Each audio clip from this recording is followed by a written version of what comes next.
Hello বন্ধুরা, good morning, শুভ সকালের ভালোবাসা এবং প্রীতি শুভেচ্ছা।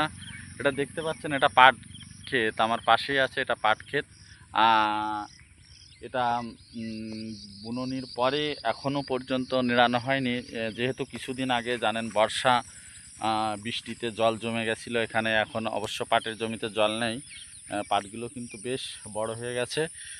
এরপরে পাটগুলো এখান থেকে বাছাই করে কিছু গাছ বাছাই করবে, করার পরে কিছু অংশ রেখে দেবে, সেইগুলো সার দেওয়ার পরে আরও মোটা হবে।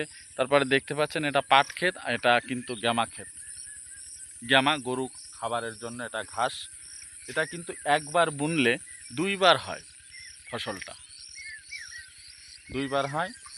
দুইবার হওয়ার পরে আবার নতুন করে চাষ করে বুনতে পারছেন। এটা দেখেন ফুলের জমি, এটা ফুলের জমি, ফুল নেই এখন, ওই জন্য ঘাসে পরিপূর্ণ হয়ে গেছে জমিটা। এখন পুরোটা বাছরা দেখতে পাচ্ছেন। পাশেই আছে ধানের জমি, এখানে ধান এই মুহূর্তে নেই।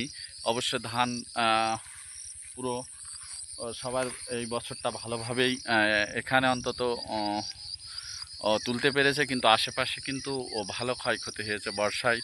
কিন্তু আমাদের এখানে কিন্তু ধানের ফসলটা বেশ ভালোভাবেই সবাই তুলেছে। এখন পুরো পুরো মাঠ পুরো খালি এখন, যেহেতু ধানের জমি নেই। হ্যাঁ, ধানের জমি নয়, ধান নেই, ওই জন্য মাঠ এখন পুরো খালি।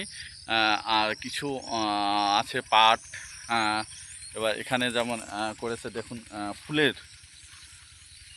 ফুল করেছে এখানে দেখুন, এখানে ফুলটা সবে বেরিয়েছে, 2 পাতা হয়েছে, এখনও কিন্তু স্টিক আসেনি, আসবে নতুন ফুল।